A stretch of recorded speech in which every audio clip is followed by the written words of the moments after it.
Assalamualaikum warahmatullahi wabarakatuh. Selamat pagi dan salam sejahtera untuk kita semua.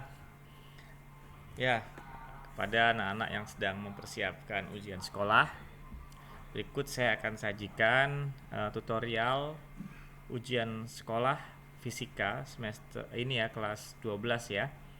Tahun pelajaran 2020-2021. Ya, ada 40 soal. Nah, kita akan cicil ya. Nah, soal pertama tentang pengukuran. Nah, yang ditanya itu adalah jangka sorong ya. Kalian udah tahu ya jangka sorong ya. Di lab kita ada, kita jumpa jangka sorong yang bentuknya kayak gergaji kayak gini nih. Kayak apa? Kayak catut. Nah, kayak gini. Nah, ini bentuknya ya. Ini jangka sorong. Kamu bisa geser-geser nih, rahang geser ya. Ini benda yang mau diukur taruh sini. Nah, nanti di sini ada skalanya. Misalnya skala yang ditunjukkan seperti ini ya. Kalian baca berapa hasil pengukurannya. Yang pertama kalian lakukan, lihat 0 dulu, 0 nonius. Nah, skala yang di bawah itu namanya skala nonius. Nonius, sedangkan yang di atas adalah skala utama, ya.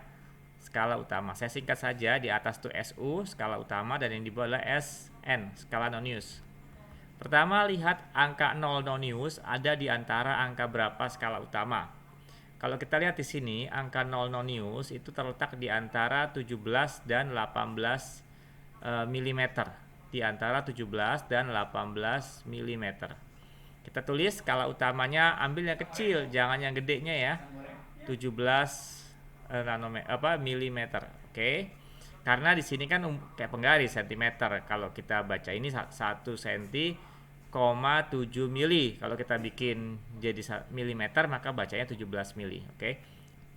Nah, langkah kedua, lihat skala nonius. Garis skala nonius yang berimpit dengan skala utama ya. Nah, kita cari nih yang berimpit yang mana. Oke, ini berimpit enggak? Enggak ya, ini enggak ya. Ini enggak. 7 enggak, geser dikit. Nah, ada berimpit di sini nih. Sini nih. Nah, ini dia nih. Ya, jadi ada di angka 75 ya, 7,5 noniusnya. Ada di angka 7,5 nonius. Maka yang kita baca di sana adalah ya, kalau dia berimpit di angka 1 berarti 0,1 mm. Kalau dia berimpit di angka 2, 0,2. Kalau berimpit di angka 2,5 maka dibaca 25 ya. 0,25 mm. Nah, ketika dia berimpit di angka 7,5 maka kita tulis sebagai 0,75 mm.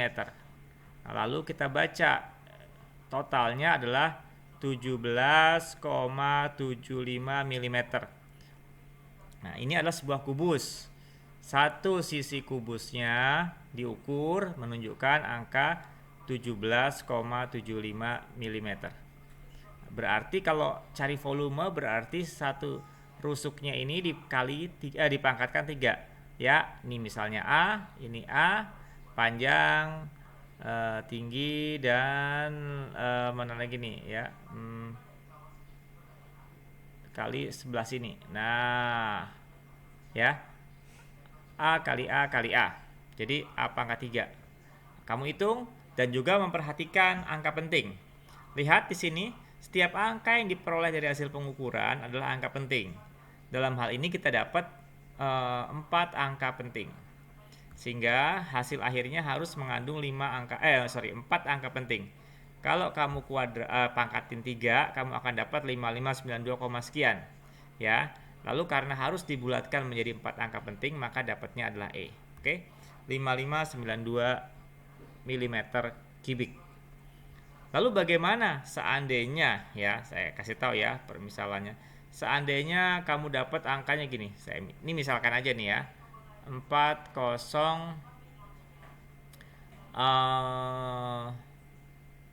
9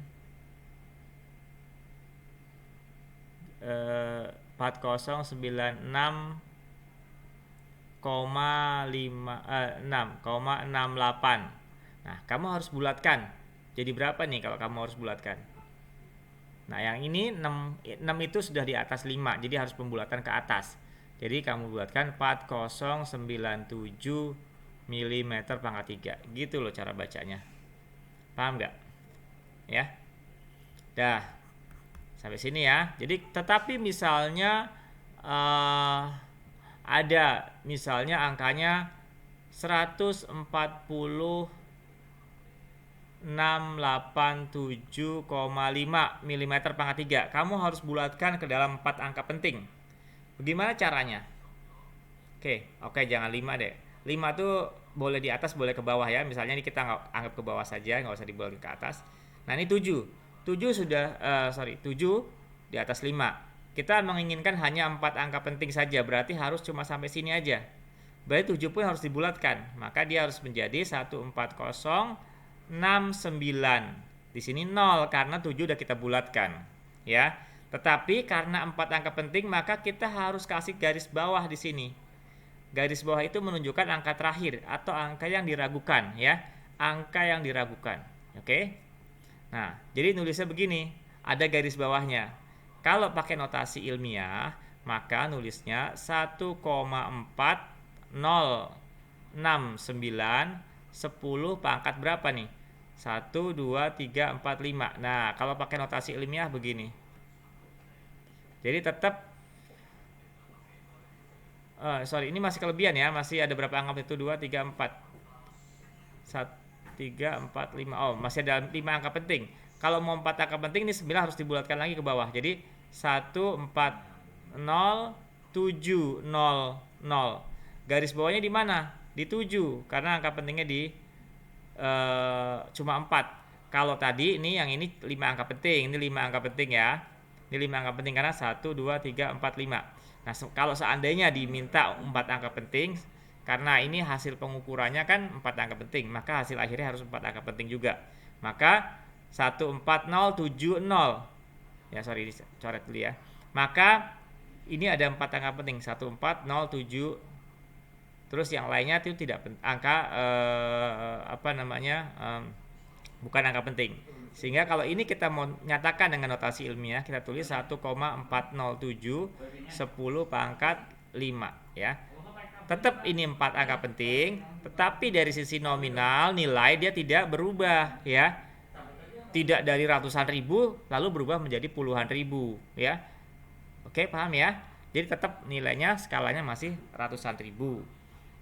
Oke. Nah, itulah cara membaca jangka sorong dan dikombinasikan dengan menghitung dengan angka penting. Oke, nomor 2. Nah, ini tentang vektor. Pernah ketemu soal begini nggak? Ya. Saya yakin kalian pernah menemui soal begini ya. Jadi misalnya nih ada cerita seekor keong bergerak menurut lintasan dari A ke B, terus dari B ke C. Lintasan diperlihatkan gambar di bawah. Nah, berdasarkan gambar perpindahannya berapa? Nah, namanya keong ya, jalannya kan lambat. Sentimeter nih skalanya nih. Kalau kamu baru boleh kilometer, nih keong masalahnya. Nah, dari A ke B. Ada berapa kotak A ke B? 1, 2, 3, 4, 5, 6. Jadi kita harus pilih kotak horizontal dan kotak vertikal. Oke, perpindahan itu adalah dari awal titik berangkat ke tujuan akhir. Nah, ini. Nih, perpindahannya ini. Kita harus cari panjang ini. A ke C langsung. Oke, horizontalnya ada berapa? Gesernya. Tuh, 2, 3, 4, 5, 6, 7, 8. Horizontal ada 8 kotak. Vertikalnya ada berapa kotak pindahnya? Ini sebenarnya jatuh ke bawah dikit nih. Ini sini nih, di sini nih. Nah, di sini garisnya maaf nih, seharusnya di sini. Nah, oke. Kegeser karena di enter.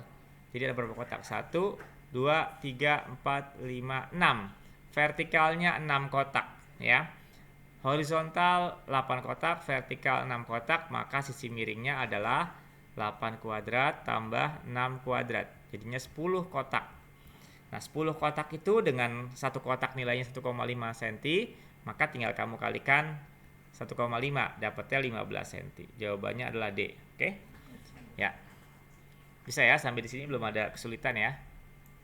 Nah, nih lanjut nih. Ada 2 bola A dan B berada pada satu permukaan datar.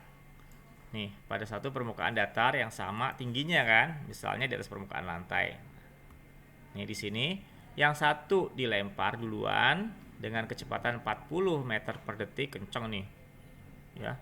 Kemudian selang 1 detik kemudian dilempar bola kedua, bola B dengan kecepatan sama. Berapa ya? Coba sama nggak ya? Kita lihat nih pertanyaannya.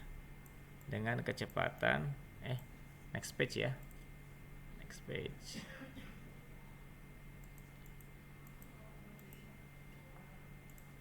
Dengan kecepatan 40 juga sama ya. Dengan kecepatan 40. Nah, lalu pertanyaannya di mana mereka ketemu? Kan gini logikanya. Kalau ada bola pertama dilempar, dia akan naik gini ya. Misalnya saya gambar lintasannya merah lah ya. Naik terus turun lagi. Nah, sementara bola kedua terlambat ngelemparnya ya, 1 detik kemudian dia lempar, maka juga lintasannya naik terus turun. Nah, ada satu waktu di mana kedua bola bertemu atau memiliki ketinggian yang sama. Ya, boleh jadi ketika bola A turun, bola B baru masih mau naik. Nah, ini titik ketemunya. Oke, kita akan lihat. Yang pertama kita harus lakukan adalah cari dulu di mana mereka kapan mereka ketemu. Nah, kalau menentukan kapan mereka ketemu, ya berarti kita nyari waktu kan? Kita nyari waktu. Oke, T. Nah, caranya gimana? Caranya adalah dengan menyamakan ketinggian dua bola. Bertemunya itu adalah ketika ketinggiannya sama. Jadi ketika ketinggian bola A sama dengan ketinggian bola B, itulah saat dimana kedua bola bertemu. Nah, bola A itu persamaan geraknya seperti apa? Ya, langsung ya, saya tuliskan aja. Kalau kamu kurang masih agak bingung atau nggak tahu tentang persamaan geraknya, lihat lagi buku ya. Saya nggak ulas lagi di sini. Nah, ketinggian bola A itu dinyatakan dengan persamaan kecepatan awal A ya dikali T min setengah G T kuadrat. Sementara ketinggian bola B adalah kecepatan awal bola B dikalikan T, tetapi T-nya minus 1. Kenapa? Karena selang 1 detik kemudian. Minus setengah G T min 1 kuadrat ya. Bedanya di sini. Kalau yang bola A waktunya adalah T, kalau bola B waktunya adalah T minus 1. Karena dia dilempar 1 detik kemudian. Oke, terlambat 1 detik melemparnya.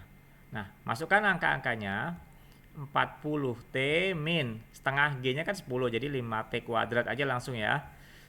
Di sini VB 40 juga. T min 1 min 5 langsung ya kita tulis ya, karena setengah G kan 5. T min 1 kuadrat itu adalah T kuadrat min 2T plus 1. Nah, oke, kita samakan.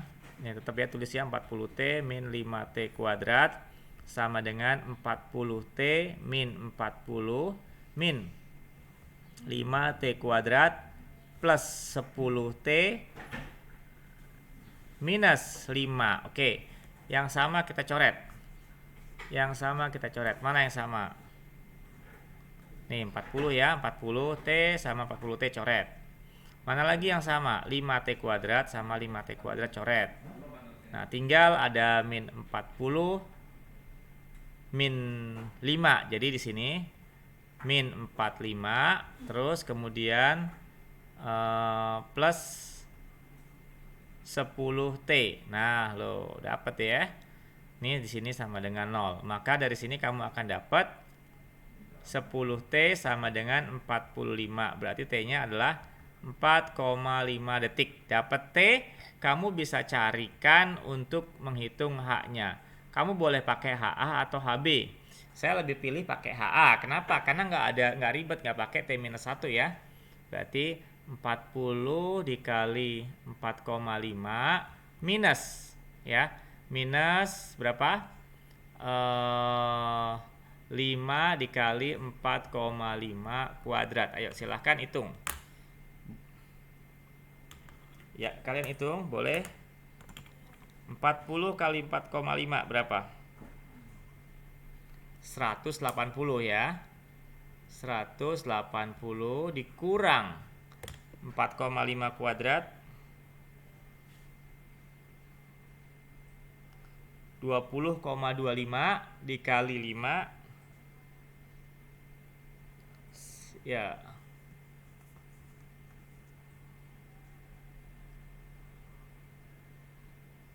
101,25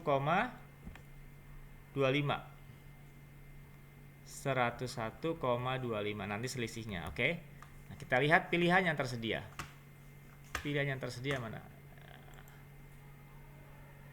Ya, dapatnya adalah 78,75. Ini dia jawabannya ya.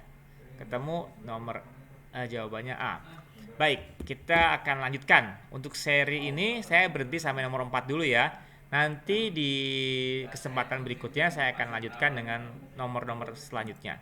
Nah, nomor 4 itu tentang gerak. Gerak ini digambarkan dengan sebuah grafik. Grafik kecepatan terhadap waktu.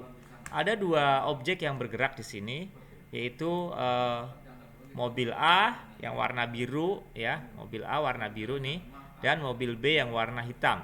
Mobil A dengan kecepatan awal 4, mobil B tanpa kecepatan awal. Nah, cari pernyataan yang benar. Di sini yang ditanya adalah kecepatan mobil awal mobil A adalah 4. Iya benar ya. Terus mobil A akan menyusul mobil B setelah kita nggak tahu, harus dihitung nih yang nomor B 2 harus dihitung. Mobil A dan mobil B akan memiliki kecepatan sama pada T sama dengan 2 detik. Nah, kecepatannya pada saat T sama dengan 2 detik sama memang tuh, sama dengan berapa nih? Ya, 6. Ya, oke, berarti benar juga nomor 3. Nomor 3 benar juga. Mobil A akan menyusul mobil B setelah bergerak 67 meter. Ini kita nggak tahu, yang nomor 4 kita nggak tahu benar apa enggak. Jadi langsung bisa kita jawab nih 1 dan 2 saja nih kayaknya nih. 1 dan 3 ya. 1 dan 2 apa 1 dan 3? Kok jawabannya A? Mobil A dan mobil B akan memiliki kecepatan sama pada T sama 2 detik. Oke. Ya, mungkin belum diedit ya. Kita lihat dulu. 2 benar nggak? 2 benar nggak? Kita hitung. Mari sama-sama kita hitung. Sama kayak tadi ketinggian. Bedanya kalau ketinggian itu kita hitung H, yaitu kedudukan vertikal. Sekarang kita hitung kedudukan horizontal atau S di sini. Mereka akan bertemu kapannya, yaitu ketika jarak yang ditempuh A sama dengan jarak yang ditempuh oleh B. Nah, kalau yang A dia punya kecepatan awal yaitu 4. Jadi VA tambah setengah AT kuadrat. Nah, ini juga sama, VB tambah setengah A. Ini A-nya percepatan A, di sini adalah percepatan B karena berbeda percepatannya. Kalau A itu percepatannya adalah dalam 2 detik, dia berubah dari 4 ke 6, berarti 6 min 4 dibagi 2. 1 ya percepatan mobil A, sementara percepatan mobil B adalah dari 0 ke 2 4. Jadi 6 minus 0 bagi 2. 3 percepatannya. Oke, jelas ya? Nah, kita hitung sekarang. Kecepatan awal A adalah 4. Ya kan? Tambah setengah 1 dikali T kuadrat sama dengan kecepatan awal B adalah 0 tambah setengah kali 3, 3/2 T kuadrat. Dah gitu. Pindahin ruas, jadi tinggal T kuadrat sama dengan 4. T-nya sama dengan 2 detik. Jadi dia akan bertemu atau berpapasan, akan menyusul ya pada saat T sama dengan 2 detik. Nah, pada saat inilah dia akan menyusul. Nah, jaraknya berapa? Jarak mobil A-nya. Jarak mobil A dihitung. Jarak mobil A pasti sama dengan jarak mobil B ya. Kita hitung jarak mobil A adalah 4 ditambah setengah dikali 2 kuadrat. Berarti berapa? 6 ya. 4 tambah setengah dari 4 atau 2 yaitu 6. Oke, jawaban yang ini salah. Oke. Kapan? Ya, ini sama pasti 6 juga. Jadi jawabannya 1 dan 3. Jadi sorry, opsi di sini masih keliru ya. Nah, tadi saya udah bilang kan di WA, karena saya ngerjainnya cepat, saya bikinnya cepat, saya nggak periksa yang kedua kali. Jadi mungkin saja salah. Jadi jawabannya benar adalah 1 dan 3. Oh, ini keliru kan? Mesti 1 dan 3 nih di sini. Ya. 1 dan 3. Saya belum ganti angka 3-nya di sini. Jadi jawabannya A, kita paksain aja ya. 1 dan 3. Oke. Demikian pembahasan 4 nomor dulu ya. Nanti kita lanjutkan untuk sesi berikutnya. Terima kasih. Tetap terus ya di sini. Subscribe biar kalian tahu ada kalau saya bikin update yang lebih baru lagi. Terima kasih, sampai ketemu di sesi selanjutnya. Assalamualaikum warahmatullahi wabarakatuh.